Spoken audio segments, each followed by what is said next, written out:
কিছুক্ষণ আমি তার কাছ থেকে কিছু পদক্ষেপের জন্য অপেক্ষা করতে থাকলাম, কিন্তু মনে হলো সে গভীর ঘুমে আছে। তারপর আরও সাহস পেলাম।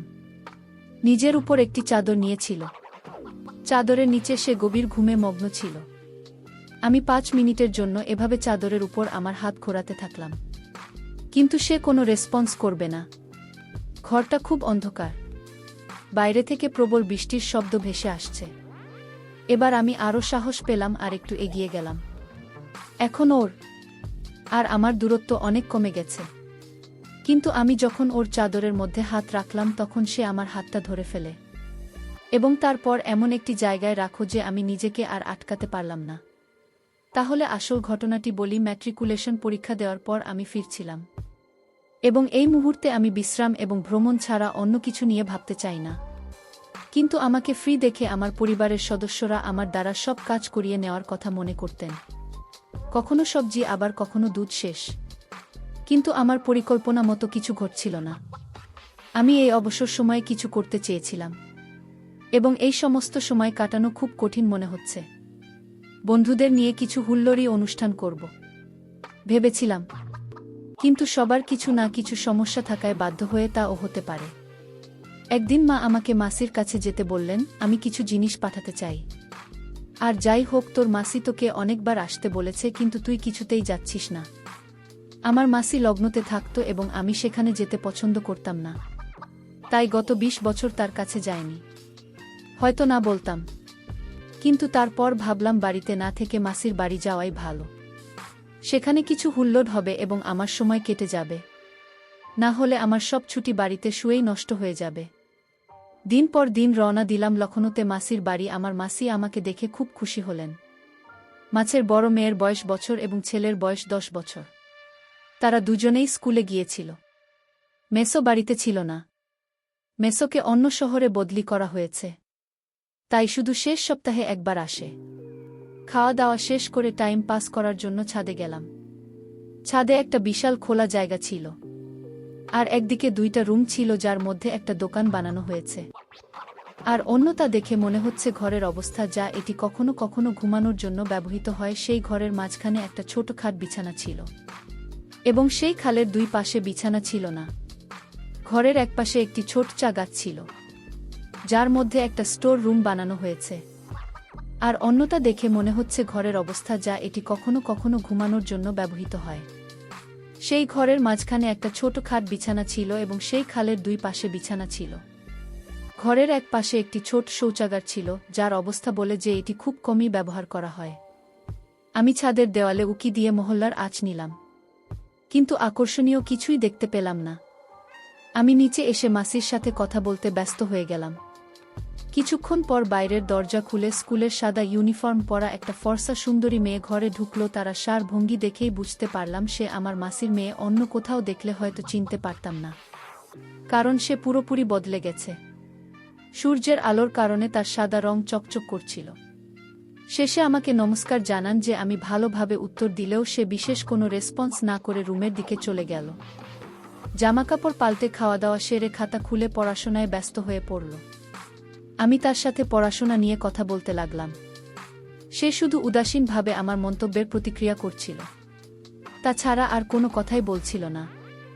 আমি জিজ্ঞেস করলে সে জানায় সে 9ম শ্রেণীতে পড়ে এবং আজকাল তার স্কুলে পরীক্ষা চলছে। আমি মাছি আর তার ছেলের সাথে কথা বলতে লাগলাম, কিন্তু আমার মন বারবার তার দিকেই যাচ্ছে। সে যতই আমাকে উপেক্ষা করেছিল ততই আমি তার কাছে যাওয়ার অজুহাত খুঁজছিলাম। আমার মনে তার সম্পর্কে কোনো খারাপ চিন্তা ছিল না, কিন্তু তারপরও আমি তার প্রতি আকৃষ্ট ছিলাম এবং সে আমার সাথে কথা বলতে চাইছে। কিন্তু সে তার পড়াশোনায় মগ্ন ছিল এবং এই ধরনের ভান করছিল যেন আমি সেখানে উপস্থিতির ওই রাতে সবাই ছাদে ঘুমত। মাছি ও আমাকে একপাশে খাটের উপর বিছানা বিছিয়ে দিলেন। সে মাসির কাছে খাটের উপর ঘুমাচ্ছিল। সবাই ঘুমিয়েছিল, কিন্তু আমি তাকে নিয়ে ভাবছিলাম। বাড়ি থেকে এসেছিলাম মাসির বাড়ি মাত্র 2 দিন থাকার ইচ্ছায়, কিন্তু এখন আর যেতে ভাল লাগছে না। সবাই ঘুমোচ্ছিল আর আমি শুয়েছিলাম। আমি দূর থেকেও ওর দিকে তাকিয়েছিলাম, যাকে রাতের আধারে আমি দেখতে পাচ্ছিলাম। তবু ওর দিকে তাকিয়ে একটা অদ্ভুত স্বস্তি পাচ্ছিলাম। রাতে কখন ঘুমিয়ে পড়েছিলাম জানি না। সকালে যখন আমার মাসি আমাকে জানাল, আমি প্রথমে তাকে খুঁজতে লাগলাম, কিন্তু ততক্ষণে এসে সম্ভবত স্কুলে চলে গেছে। সারাদিন তার ফেরার অপেক্ষায় রইলাম, কিন্তু সে ফিরে এসে একই উদাসীনতা দেখা আর নিজের গতকালের রুটিন চালিয়ে গেল। তারপর আমি আমার মাসির ছেলের, যার নাম সানু, তার সাথে বাজারে গেলাম এবং সেখান থেকে আমি তাকে কিছু জিনিস কিনে দিই এবং সেখান থেকেও তার জন্য একটি চকোলেট কিনেছিলাম। বাড়িতে আসার পর আমি তাকে চকলেট দিলাম, কিন্তু সেটা বলে প্রত্যাখ্যান করল যে আমি চকলেট পছন্দ করি না এবং আবার পড়ালেখায় ব্যস্ত হয়ে পড়ল। সে আমার সাথে অপরিচিতের মতো আচরণ করছিল। শানু আমাকে বাইরে ঘুরতে যেতে বলতো, কিন্তু আমি তার থেকে দূরে সরে যেতে চাই না, শুধু সবসময় তার দিকে তাকিয়ে থাকতেই মন চাইত। এই রাতে আমরা সবাই ছাদে ঘুমাচ্ছিলাম। হঠাৎ বৃষ্টি শুরু হলো। মাসি আমাকে বললেন রুমের ভিতরে গিয়ে ঘুমাতে। বিদ্যুৎ না থাকায় ঘরটা খুবই অন্ধকার। আমি আস্তে আস্তে শুয়ে পড়লাম, বিছানার একপাশে, দেওয়ালের কাছে। আমি শুয়ে পড়তে ঘুমিয়ে পড়লাম। কিছুক্ষণ পর বজ্রপাতের শব্দে আমার ঘুম ভেঙে গেল এবং বুঝতে পারলাম আমার সঙ্গে অন্য কেউ শুয়ে আছে। তখনও লাইট আসেনি এবং ঘরটা ভীষণ অন্ধকার। আমার মনে হল শানু নিশ্চয় সে আমার খাটে শুয়ে আছে। এমন সময় বিদ্যুৎ চমকালো যে ঘরে একটু আলো দিল, আর দেখলাম শানু নয়, তার বোন আমার খাটে শুয়ে আছে। আমার তো শ্বাস বন্ধ হয়ে গেল। আমি তাকে দেখে কিছুটা ভয় পেয়ে গেলাম। আমি ওর দিকে মুখ করে শুয়েছিলাম, যেন আমি কোনো নড়াচড়া করলে আমি মারা যাব। অনেকক্ষণ এই অবস্থায় পড়ে রইলাম। কিছুক্ষণ পর যখন আমি কিছুটা স্বাভাবিক হয়ে উঠলাম, কিন্তু আমি ভয় পাচ্ছিলাম যদি তার চোখ খুলে যায় তবে কিছু সমস্যা হতে পারে। আমি অনুমান করেছিলাম যে রুমে অন্ধকারের কারণে সেখানে শুয়েছিল। যদি সে জানত তবে সেখানে শুয়ে থাকত না। আমার কোনোরকম এই ধরনের কাজ করার আগে এটা বোঝা দরকার ছিল যে সে অজান্তেই এখানে শুয়েছে নাকি ইচ্ছাকৃতভাবে। তাই ঘুমের ঘোরে আধমোড়া ভাঙার অছিলায় আমি আমার হাতটি তার বাহুতে এমনভাবে রাখলাম যাতে তার চোখ খুলে যায়। সে অন্ধকারে গভীরভাবে আমার দিকে তাকাতে লাগল। কে তার সাথে ঘুমাচ্ছে অনুমান করার চেষ্টা করল। আমি এমনভাবে ঘটনাটি করছিলাম যে আমি গভীর ঘুমেছিলাম এবং আমার চারপাশের জগৎ সম্পর্কে আমার কোনো ধারণাই নেই। আমার হালকা নাক ডাকার আওয়াজে সে বুঝতে পারে শানুর বদলে সে আমার খাতে ঘুমাচ্ছে। তখন সে তাড়াতাড়ি চাদরটা তুলে বিছানায় অন্য পাশে গিয়ে শুয়ে পড়ল। আমি একটা গভীর শ্বাস নিয়ে নিজেকে অভিশাপ দিতে লাগলাম যে ওকে জাগানোর কোনো দরকারই ছিল না।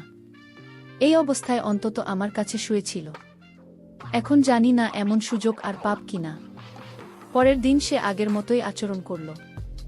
মনে হচ্ছিল না যে সে আগের রাতের জন্য কিছু রিয়াক্ট করেছে। আজ সে আগের চেয়ে অনেক কষ্টে পড়ালেখায় ব্যস্ত ছিল। আমি কিছুটা সাহস সঞ্চয় করে তাকে সমস্যার কারণ জিজ্ঞেস করলে মাসি আমাকে বললেন যে গতকাল তার ম্যাক পেপার আছে আর সেই ম্যাচে খুবই দুর্বল। আমি বললাম আছি, চিন্তা করবেন না, আমি তার প্রস্তুতি করিয়ে দেব। এ কথা শুনে তিনি কিছুটা স্বস্তি বোধ করলেন। আমি গভীর রাত পর্যন্ত তার সাথে বসে তাকে গণিতের জন্য প্রস্তুত করি। যখন পরের দিন সে পেপার দেওয়ার পর এল, তখন তাকে খুব খুশি দেখাচ্ছিল। আমি জিজ্ঞেস করলে সে বলল, পরীক্ষা খুব ভালো হয়েছে এবং আজ আমার একদম শেষ। তারপর সে আমার সাথে হাত মিলিয়ে আমাকে ধন্যবাদ দিল যে তোমার কারণে আমার পরীক্ষা ভালো হয়েছে। এরপরে আমি তার সম্পূর্ণ ভিন্ন একটি রূপ দেখতে পেলাম। সে আমার সাথে অনেক ফ্রি হয়ে গিয়েছিল এবং পরবর্তী 2 দিন আমরা অনেক আড্ডা দিলাম। এই রাতে ঘুমানোর সময় আবার বৃষ্টি হলো এবং আজও মাসি আমাকে ভিতরে গিয়ে ঘুমাতে বলল। তাই আমি রুমে এসে বিছানার অপর পাশে শুয়ে পড়লাম, যেখানে শানু ঘুমাচ্ছিল। কিছুক্ষণ পর আমার চোখ খোল। তখন ঘরের সম্পূর্ণ অন্ধকার। এই মুহূর্তে বিদ্যুৎ চমকালো এবং সেই কয়েক সেকেন্ডের আলোতে আমি অনুভব করলাম যে কিছুক্ষণ এভাবে শুয়ে থাকার পর আমি ভাবলাম আজকে আবার ওকে যাই, না হলে আলো জ্বললে বা সকালে উঠে মাসি যদি আমাকে দেখেন, আমি জানি না সে কি মনে করবে। তারপর আমি আমার হাত দিয়ে তার বাহুতে আঘাত করলাম যেন আমি ঘুমের মধ্যে মেরে দিয়েছি। সে উঠে বসল এবং খুব মনোযোগ দিয়ে আমার দিকে তাকাল এবং তারপর আবার সেখানে শুয়ে পড়ল। কিন্তু আমি তখন শুয়েছিলাম এবং ঘুমের মতো অভিনয় করতে থাকলাম। আমি দেওয়ালের দিকে ছিলাম আসে বিছানায়। আমাদের মধ্যে দূরত্ব খুব কম ছিল, কিন্তু এখন কি করব বুঝতে পারছিলাম না। আমি উঠে অন্যদিকে ঘুমানোর কথা ভাবলাম, কিন্তু তারপর আমি 10 থেকে 15 মিনিটের জন্য সেখানেই শুয়ে থাকলাম। রাখতে আমি বুঝতে পারলাম না আমার কিছু হতে লাগল। কিছুক্ষণ তার কাছ থেকে কিছু আচরণের অপেক্ষায় রইলাম, কিন্তু মনে হলো সে গভীর ঘুমে আচ্ছন্ন। তখন আমি আরও সাহস পেয়ে গেলাম। সে নিজের গায়ে চাদর দিয়েছিল। আমি চাদরে হাত রাখছিলাম, কিন্তু সে সাড়া দেয়নি। ঘরটা খুব অন্ধকার আর বাইরে থেকে প্রবল বৃষ্টির শব্দ ভেসে আসছে। এবার আমি কিছুটা সাহস পেয়ে আরেকটু এগিয়ে গেলাম। এখন ওর আর আমার দূরত্ব অনেক কমে গেছে, কিন্তু আমি ওর চাদরে হাত দেওয়ার সাথে সাথে সে আমার হাতটা ধরে ফেলে। এবার মনে হলো আমার জীবন বেরিয়ে যাবে, কিন্তু কিছু না করে সেখানেই পড়ে রইলাম এবং আমার হৃৎপিণ্ড দ্রুত স্পন্দিত হতে লাগল। কিন্তু আমি এখনো কোনো আচরণ করিনি। তারপর সে আমার কাছাকাছি এসে আমার কানে মৃদুস্বরে ফিসফিস করে বলতে লাগল, আমি পাশে স্টোর রুমে যাচ্ছি, কিছুক্ষণ পর ওখানে এসো। এই বলে মেয়েটা পিছন ফিরে বসে চারপাশের খোঁজ নিতে লাগল। তারপর উঠে রুম থেকে বেরিয়ে গেল। তার কাছ থেকে এই কথা শোনার পর আমার তো হুঁশ উঠে গেল। আর আমি ভাবতে লাগলাম যে মেয়েটি আমার সাথে কথা বলে না, সে রাতের এই সময়ে তার সাথে একা দেখা করতে বলেছে। আচ্ছা, আলো তখনও জ্বলেনি আর মাসি নাক ডেকে ঘুমাচ্ছিলেন। তারপর উঠে রুম থেকে বেরিয়ে এলাম, কিন্তু অন্ধকারের কারণে কিছুই দেখতে পেলাম না। আমি হাতে হাতে স্টোর রুমের দিকে হাঁটা শুরু করলাম। আমি যখন স্টোর রুমে গেলাম, সে দরজায় দাঁড়িয়ে আমার জন্য অধীর আগ্রহে অপেক্ষা করছিল। তারপর সে আমাকে ভিতরে বিছানার দিকে নিয়ে গেল, কিন্তু দুর্ভাগ্যবশত আমি তার সাথে 5 মিনিটের বেশি থাকতে পারিনি এবং আমি গোপনে এসে শানুর খাটে শুয়ে পড়লাম এবং সেও তার জায়গায় এসে শুয়ে পড়ল। এসব আগামী 20 দিন ধরে চলে। কিন্তু যখন আমি আমার বাড়ির উদ্দেশ্যে রওনা হতে লাগলাম, তখন তার চোখে জল ছিল। আমি তার কাছে এসে বললাম, ভেবো না আমি তোমার সাথে টাইম পাস করেছি। আমি তোমার প্রেমে পড়ে গেছি, আর বাড়িতে পৌঁছে মাকে তোমার বাড়িতে সম্বন্ধ নিয়ে পাঠাবো। এই কথা শুনে সে লজ্জায় চোখ নিচু করে নিল।